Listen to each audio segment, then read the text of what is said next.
7 రోజుల పాటు ఆంధ్రప్రదేశ్ మంత్రులు సింగపూర్‌లో పర్యటన అయితే చేశారు. ఈ పర్యటనలో ప్రధానంగా అవగాహన సింగపూర్‌కి సంబంధించి అలాగే కొంత ట్రైనింగ్ గూడా తీసుకున్నారట. ఒక అధ్యయనం గూడా చేశారు. అంటే విజన్ 2047కి ఇది చాలా ఉపయోగపడుతుంది అనేది ఆ పార్టీ చెప్తుంది. మధ్యలో వాళ్ళ సొంత మీడియా కూడా రాసుకొచ్చింది ఒకరోజు. అసలు ఎందుకు సింగపూర్ పర్యటన?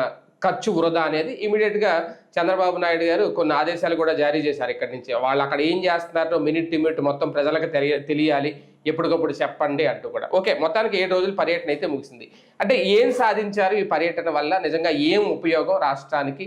భవిష్యత్తులో నిజంగా విజన్ 2047కి ఎంతవరకు ప్రయోజనం తెచ్చిపెడుతుంది ఈ పర్యటన? ఇదే అంశం మీద చర్చించే ప్రయత్నం చేద్దాం. సార్, ప్రధానంగా digital to the core and serve with heart అని అక్కడ, అంటే సింగపూర్ గురించి నాకైతే పెద్దగా ఐడియా లేదు కానీ ఏదో వాళ్ళకి సింగపూరు సింగ్ పాస్లు అని కూడా ఉంటాయంట. ఆ సింగ్ పాస్లో మొత్తం ప్రభుత్వానికి సంబంధించి అన్నింటికీ కూడా ఉపయోగపడతాయి. అంటే మనకి ఇక్కడ ఆధార్ కార్డు ఎలా ఉంటుందో అక్కడ ఉంటుందేమో. ఇలా చాలా అంశాల మీద అధ్యయనం చేసి కొన్నింటి మీద సెక్షన్ తీసుకొని వచ్చారు, రాబోతున్నారు మంత్రులు అనేది. నిజంగా మనకి ఉపయోగమేనా? రాష్ట్రంలో రేపొద్దున 2047 విజన్కి ఇదేనా అవసరం? సింగపూర్ లేదో ఆకాశం నుంచి ఊడిపడినటువంటి దైవదూతలు అనేటటువంటి ఫీలింగ్ చంద్రబాబు గారికి ఉంది. ఆయన ఆ లక్షణం నుంచి విడిపడినంత వరకు సింగపూర్ని గొప్పగా ప్రొజెక్ట్ చేయడం నడుస్తూనే ఉంటుంది.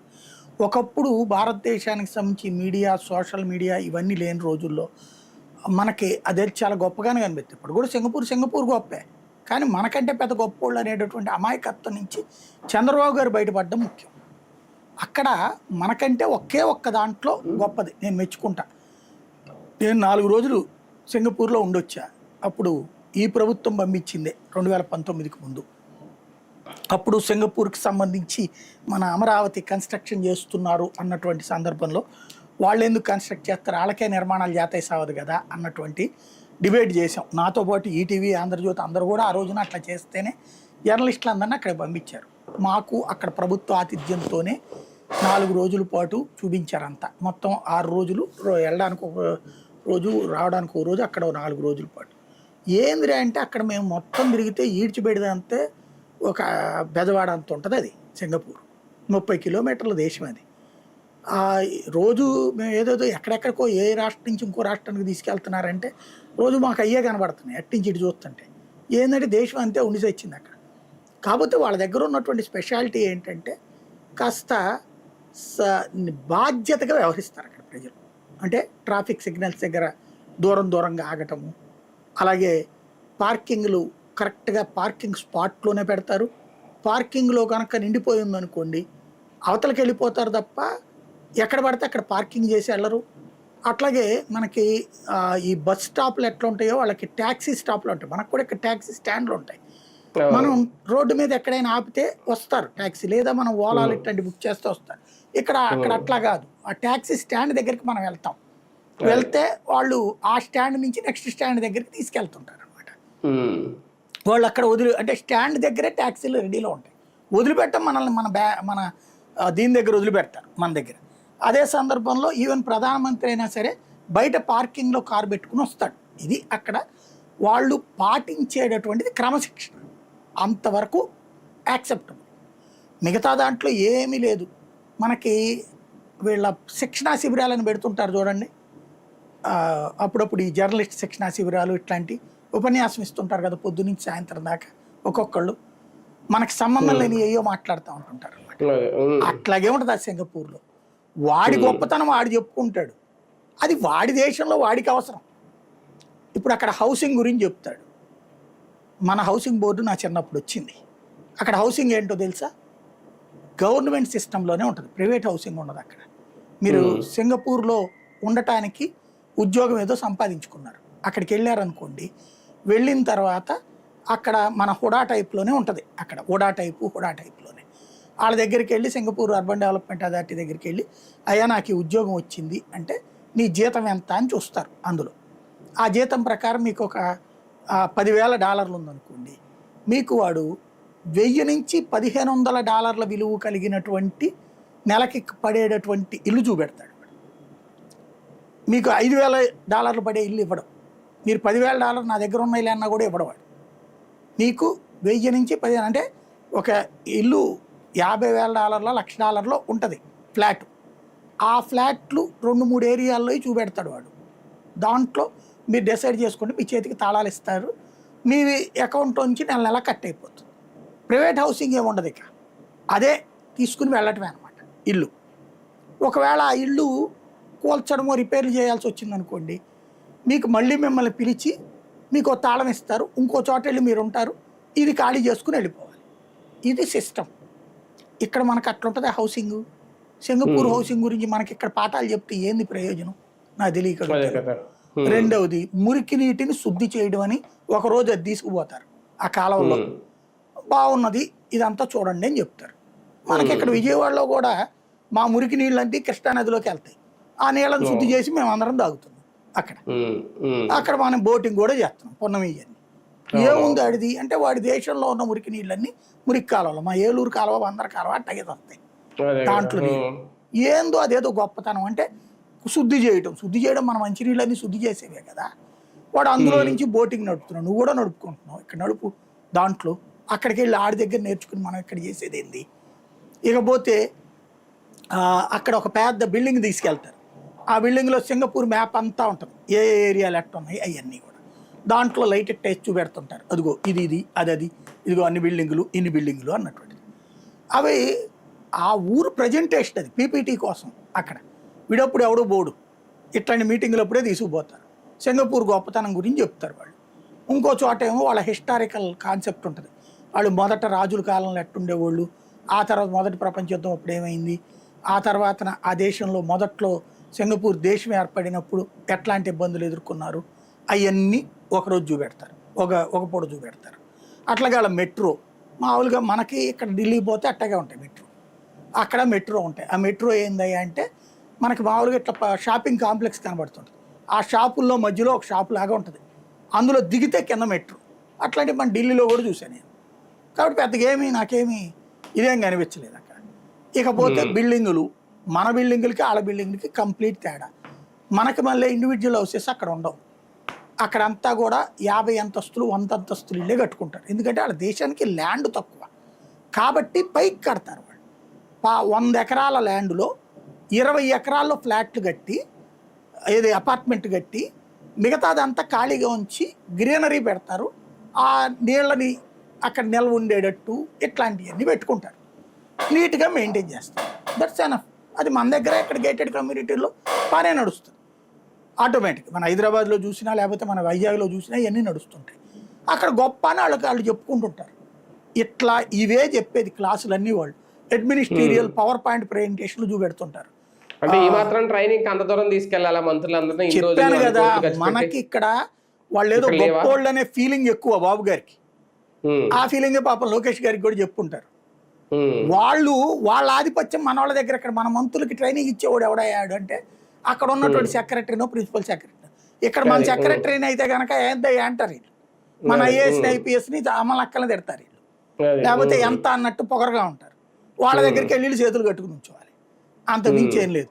వాడి బిల్డప్కి మనం పనికి రావడం తప్ప మనకి పనికి వచ్చేది వాడి దగ్గర ఏమీ లేదు సింగపూర్ దగ్గర నన్ను అడిగితే.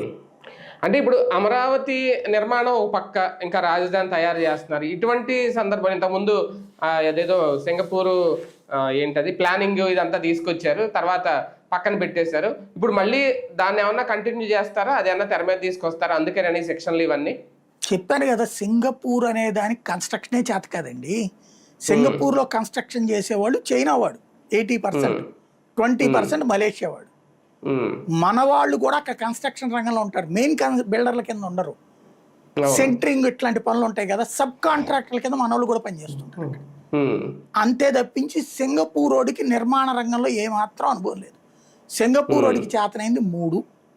ఒకటేంటయ్యా అంటే బ్రోకరేజ్ పనులు. అంటే అమరావతిలో సో బిల్డింగ్ కావాలి, ఇది కట్టగలిగినటువంటి వాడు ఏ దేశంలో ఉన్నాడు, వాడికి మనకి మధ్యన టైఅప్ కుదిర్చే బ్రోకర్ ఏజెన్సీ అది సింగపూర్ అనేది. నెంబర్ 2 పర్యాటకం, వాళ్ళకి ఎంజాయ్ చేయడానికి రండి. అక్కడ ఎక్వేరియం ఉంటుంది, అంటే సముద్రం లాగా మనం దాని కింద నుంచి తిరుగుతుంటాం అన్నమాట, మన పైన చేపలు అవన్నీ తిరుగుతుంటాయి, అట్లాంటిది ఒకటి ఉంటుంది. తర్వాత ఒక 10 అంతస్తులు 25 అంతస్తులు డాబాల దాకా చెట్లు ఉంటాయి. డాబా పైన అంతా కూడా ఉమ్, రకరకాల చెట్లు, అదంతా ఏసీ లేకుండా న్యాచురల్ చల్లదనం ఉమ్, ఇవన్నీ ఉంటాయి అన్నమాట. అవి ఉమ్, తిరగడము ఇట్లాంటి కొన్ని ఆ బోట్లు, తర్వాత ఈ పెద్ద పెద్ద బిల్డింగులు ఆకాశ ఆర్మయాలు అవి ఉమ్, ఎక్కడాలు ఇట్లాంటివి ఉమ్, ఉంటాయి అక్కడ అంతే. ఉమ్, అవి తప్పించి వాటిట్లో చూడటానికి ఏమీ లేదు. మన స్టార్ హోటల్లో కూర్చోబెడతారు. పొద్దున ఉమ్, ఏడప్పటికి లైన్లో ఉండాలి. మంత్రులు కూడా morning eight sir why must be sir అంటాడు. ఉమ్, వీళ్ళందరూ రావాలి. లేకపోతే ఒక్కొక్కళ్ళకి అక్కడ వీళ్ళని పెడతారు. వాళ్ళు ఫోన్ చేస్తారు, madam please we are waiting here అనేసి ఉమ్, ఉమ్, అయిపోతుంది. అందరినీ కలిపి వేసుకుని తీసుకుపోతారు అక్కడ. మళ్ళీ సపరేట్ ఉమ్, సపరేట్ వెహికల్ కూడా ఉండదు. ఒక బస్సులు లాంటివి ఉంటాయి, మినీ బస్సులు. ఎందుకంటే వాళ్ళ దేశంలో 2 వీలర్స్ని 4 వీలర్స్ని ప్రోత్సహించరు. ఉమ్, మన దగ్గర ఇక్కడ 10 లక్షల రూపాయల కారు ఉందనుకోండి, అక్కడ 25 లక్షలు ఉంటుంది. ఎందుకయ్యా అంటే వాళ్ళు ఇండివిజువల్గా ప్రతి ఒక్కళ్ళు కార్లు మెయింటైన్ చేయడాన్ని వ్యతిరేకిస్తారు. ఏరియా ఉమ్, తక్కువ కదా, వాటి వల్ల ట్రాఫిక్ ఎక్కువ అవుతుందని. ఇంకోటి ఉమ్, వాళ్ళు ఇప్పుడు ఒక రోడ్డు వెళ్తా ఉంది, మనం అర్జెంటుగా వెళ్ళాలంటే ఆ రోడ్డు ఏమో స్లోగా పోతుంది. మన ఇష్టం ఉమ్, వచ్చినట్టు స్పీడ్గా పోవడానికి వీల్లేదు. అర్జెంటుగా పోవాలంటే పక్కన ఇంకో సబ్ రోడ్డు ఉంటుంది, అక్కడ బోర్డు ఉమ్, పెట్టి ఉంటుంది, నువ్వు ఈ టైంలో ఈ రోడ్డు మీదకి వెళ్ళాలంటే $1 అని. నువ్వేమీ అడగక్కర్లా, నీ అకౌంట్లోంచి వెళ్ళిపోతుంటాయి. మనకి ఇక్కడ బ్యాంక్ అకౌంట్ లింకప్ దేనికి ఉంటుంది, మన గూగుల్ పేకి ఉంటుంది. అవును, వాడికి అవును, అక్కడ ఉమ్, పాపం ఆ కారు డ్రైవర్కి బ్యాంక్కి దీనికి లింకప్ అయి ఉంటుంది. ఆ రోడ్డు మీదకి వెళ్ళగానే అతని అకౌంట్ నుంచి డబ్బులు పోతాయి అనమాట. ఉమ్, ఉమ్, ఇవన్నీ చూపెడతారు. అవన్నీ మన దేశంలో పెడితే కొడతారు జనం. అదే కదా. ఇప్పటికే ఉన్న ఉమ్, టోల్ గేట్లు చాలలేదని. ఉమ్, కాకపోతే ఉమ్, ఒక రోజు చైనా వాడి భోజనము, ఓ రోజు మలేషియా వాడి భోజనము, అక్కడ ఇదిగో బంగారు పేపర్. నాకైతే సింగపూర్ వెళ్తే గొప్పగా ఏమనిపించలేదు, మన రాజస్థాన్ ఢిల్లీ చాలా బాగుంది అనిపించింది అంతకంటే కూడా. అదే అదే. కాకపోతే ఏంటంటే విన్నప్పుడు చాలా గొప్పగా అనిపించింది. ఆడపోతే ఉమ్.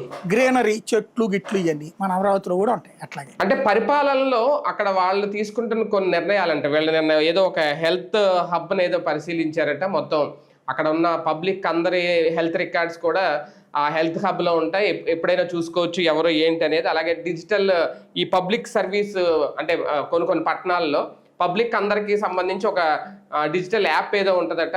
వాళ్ళ అంటే పన్నులు కట్టాలని ఏం చేయాలని మొత్తం అన్ని వాళ్ళ హిస్టరీ అంతా అందులో ఉంటుంది. అంటే దీని మీద బాగా ట్రైనింగ్ తీసుకున్నారు అనేది. ఇక్కడ కూడా అలాంటి మార్పులు ఏమైనా చేయబోతారా? ఇక్కడ అలాంటి వర్కౌట్ అవుతాయా? మన దగ్గర ఉన్నాయి కదా, ప్రతి కార్పొరేషన్కి యాప్లు ఉన్నాయి, ఉమ్. ప్రతి కార్పొరేషన్కి ఆన్లైన్లోనే కడతాం మనము. కాబట్టి ఇప్పుడు పబ్లిక్ అందులో ఇన్వాల్వ్ చేయడం, లీక్ చేయడం. పబ్లిక్కే, అక్కడ కూడా పబ్లిక్కే, ఇక్కడ పబ్లిక్కే కట్టేది. వాడు ఇన్వాల్వ్ చేసేది ఏముంది బొంద. ఉమ్. నేను చెప్పాను కదా, ఒకప్పుడు ఇవి లేని రోజుల్లో గొప్పగా అనిపించాయి. ఇప్పుడు అవును. వీడు చెప్పే డిజిటల్ పేమెంట్స్ మనం ప్రపంచంలో నెంబర్ 1గా ఉన్నాం, సింగపూర్ వాళ్ళు అవును. చెప్పేది. ఉమ్. అట్లాగే హెల్త్ మన గవర్నమెంట్ ప్రతి కార్పొరేట్ హాస్పిటల్లో ఉంటుంది.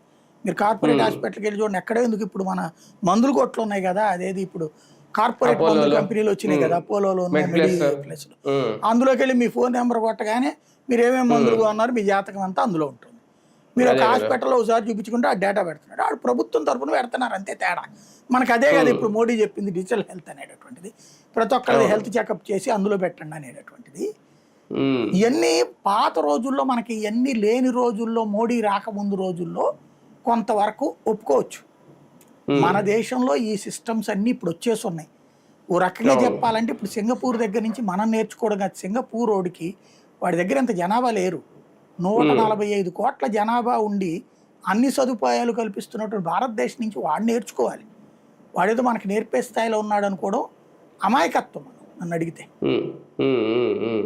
కానీ ఒకటి సార్, నిజంగా 2047 అంటే ఇలా మొత్తం అంతా డిజిటలైజ్ చేయడం, ఇలాగ సింగపూర్ విధానాన్ని ఇక్కడ ప్రవేశపెట్టడం, ఇదేనా ఈయన విజన్, బాబు గారి విజన్? అందుకేనా ఈ చెప్పాను సెక్షన్ కదా, 11? బాబు గారి దృష్టిలో సింగపూర్ వాళ్ళు బాబు గారిని పొగుడుతారండి, బాబు గారు సింగపూర్ వాళ్ళని పొగుడుతారు. పరస్పర డబ్బా అది, దాన్ని మిగతా వాళ్ళకి అంటిస్తుంటారు ఆయన. దేశంలో పొగడం మానేశారు, అందుకనే ఆ దేశం వాళ్ళతో పొగిడించుకుంటాం. ఇప్పుడు ఆడికి వెళ్ళి మీ బాబు గారు అయితే అంటూ ఏమైనా చెప్పించుకుంటారు అనమాట. అక్కడ అంత మించేది లేదు అక్కడ. Right, right. చూద్దాం. మొత్తానికి మంత్రుల సెక్షన్ అయితే పూర్తయిందట విజయవాడలో, సారీ సింగపూర్లో. అది కూడా చాలా సక్సెస్ఫుల్గా పూర్తి చేసుకుని వచ్చారు విజయవంతంగానే. మరి ఇక్కడికి వచ్చిన తర్వాత వాళ్ళు ఎలాంటి మార్పులు తెస్తారు భవిష్యత్తులో, వాళ్ళు తీసుకున్న ట్రైనింగ్ సంబంధించి ఇక్కడ ఏం ప్రవేశపెడతారు కొత్తగా, ఇంక ఇవన్నీ ఇంక వేచి చూద్దాం.